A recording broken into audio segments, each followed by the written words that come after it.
I would like to share with you a little something personal, something kind of strange that happened to me recently.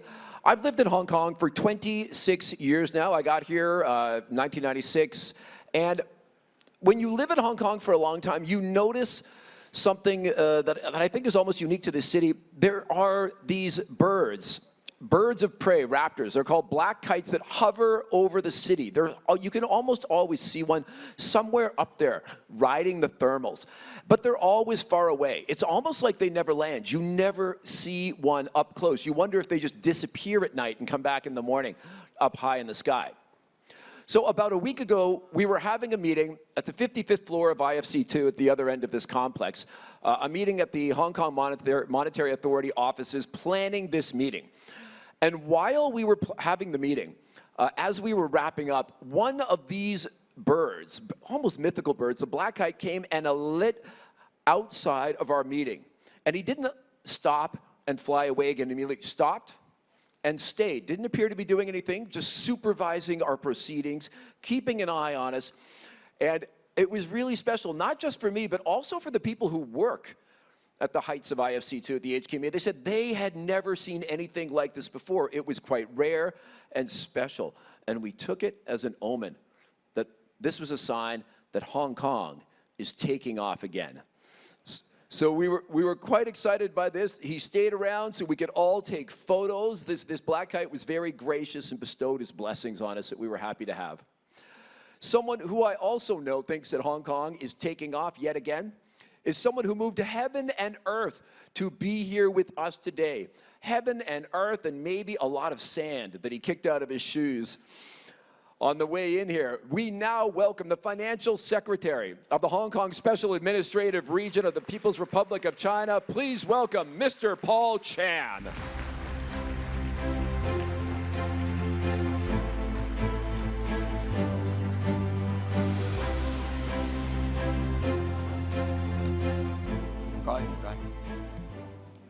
Distinguished speakers and guests, ladies and gentlemen, good afternoon.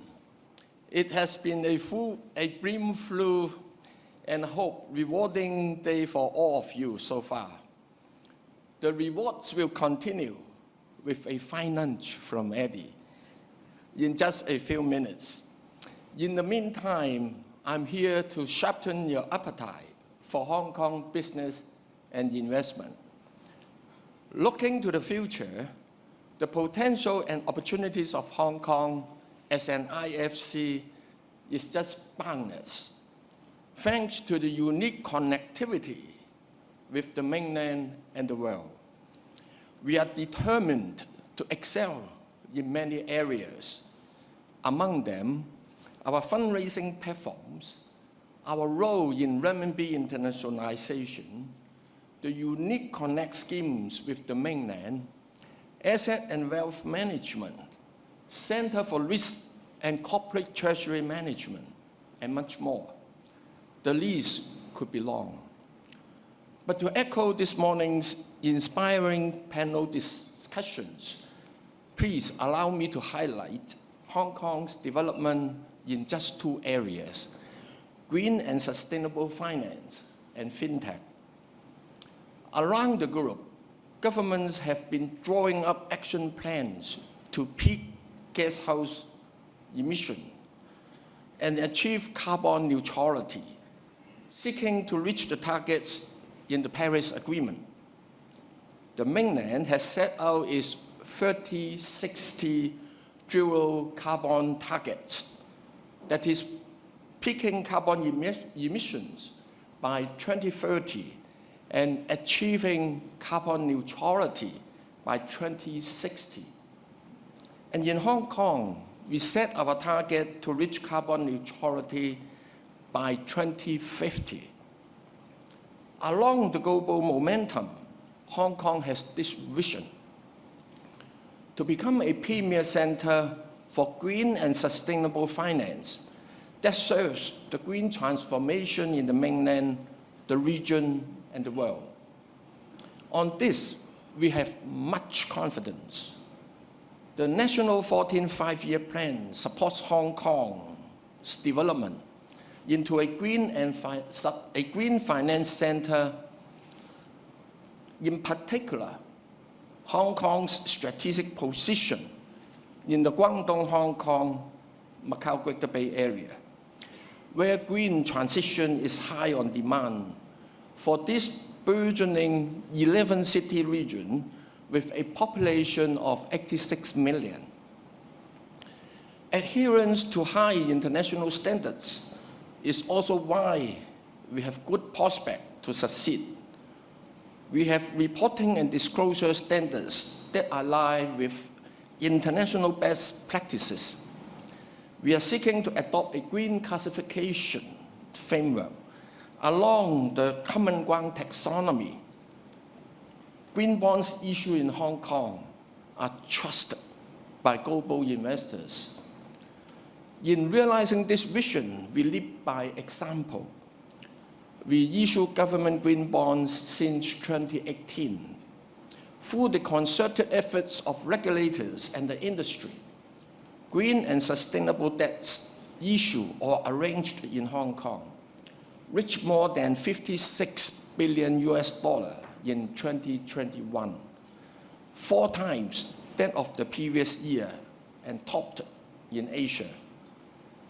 Deep liquidity aside, the market covered a diversified investor base and project categories. We continue to provide expensive subsidy for eligible issuers and borrowers for their borrowings in Hong Kong. In many ways, we are setting benchmarks and standards for green finance in this region. Last year, we became the first Asian government to issue 30-year and 20-year green bonds denominated in US dollar and euro, which were the longest tenure of Asia government bonds at the time. The response from investors were overwhelming. Mainland provincial and municipal governments are supporting our efforts as well. Shenzhen, our neighboring city, was the first mover, and they issued their first ever offshore renminbi green bonds worth 3.9 billion renminbi in Hong Kong last year. It was followed by the provincial government of Hainan, which announced just last week the issuance of blue and sustainable bonds worth 5 billion renminbi in Hong Kong for marine and sustainable projects. Green finance seeks to support humanity's responsibility for the environment. And we do not forget that this is what our people should own and benefit from. In May this year, we issued the inaugural retail green bonds to the order of $2.5 billion, which is also the largest globally. The costs are slightly more expensive and administration a little more burdensome, but it will reinforce our residents' sense of ownership of our green vision and help us achieve financial inclusion goals. Allow me now to turn to the future of finance. The key word to this is definitely fintech. Hong Kong's strengths as an IFC and as part of GBA facilitate our development of a strong fintech sector.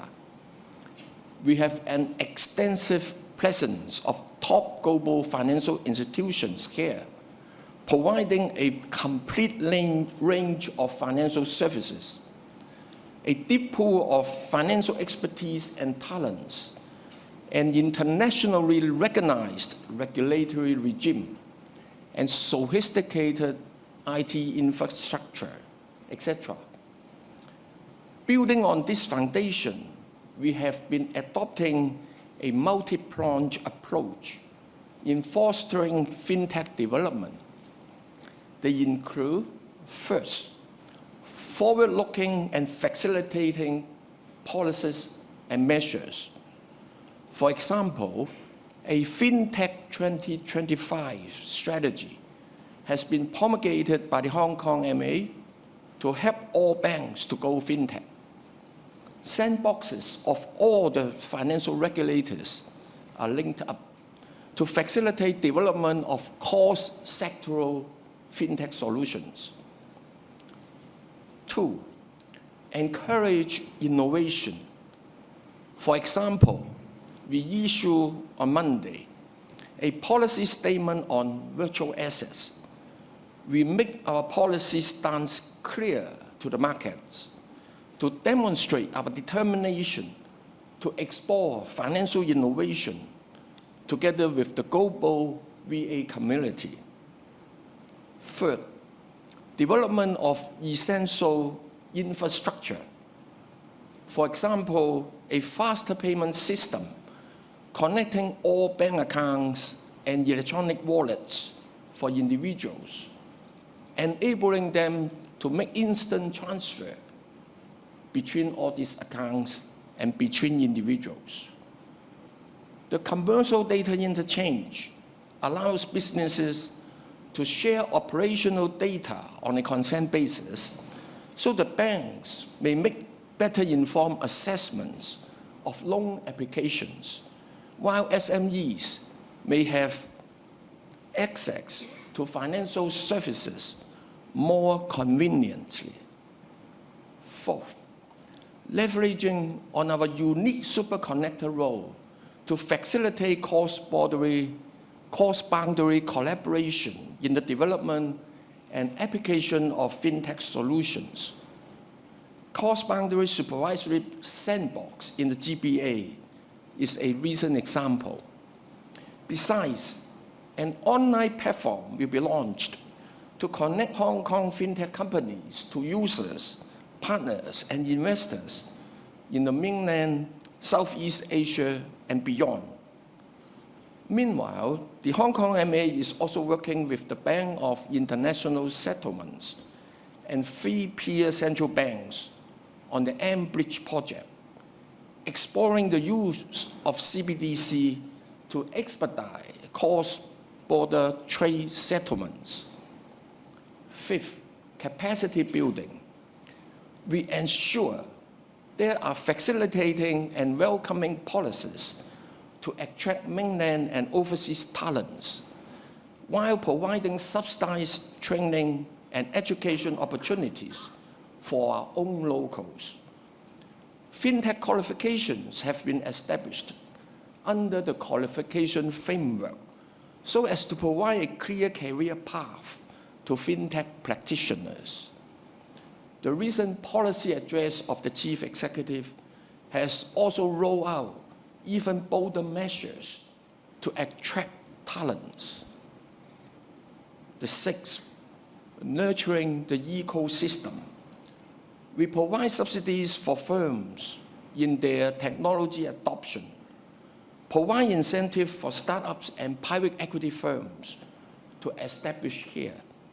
And we have set up funds to support and invest in FinTech companies at varying degree of development.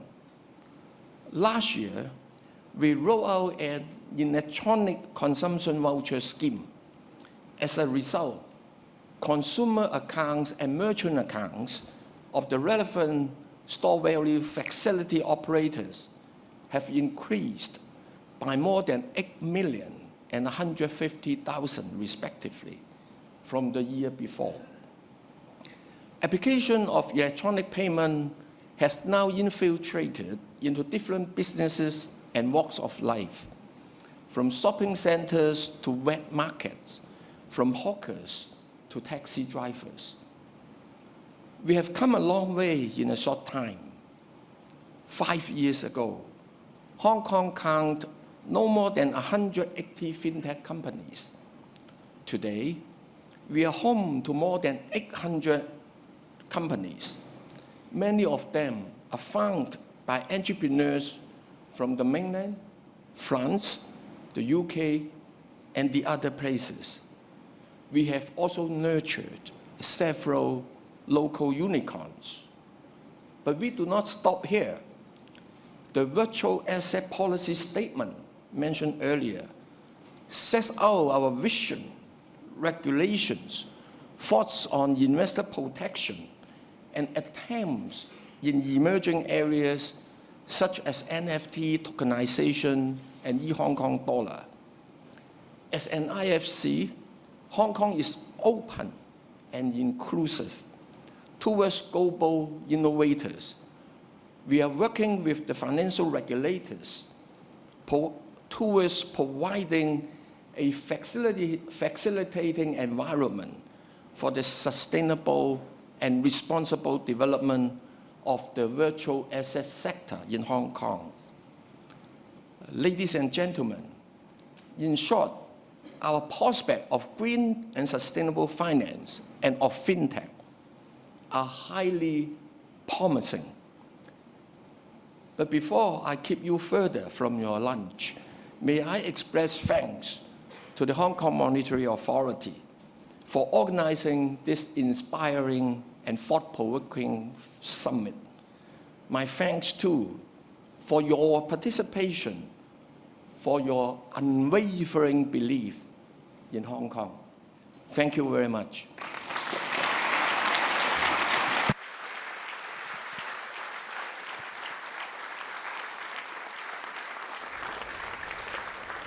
Thank you very much, Mr. Financial Secretary Paul Chan, for joining us today. Ladies and gentlemen, a lot of you last night, as I mentioned earlier, thank you. As I mentioned earlier, a lot of you were at the M+ dinner last night. It's a fantastic institution, new to Hong Kong. I've been, I love it. And we have a special video to bring you back to some of the memories from last night. Thank you.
And that was you. And with that, ladies and gentlemen, we are going to be having lunch, appetizers, mains, all on the way, but we are going to be having a really spectacular fireside chat over dessert later on, so I will leave it with bon appétit. Merci.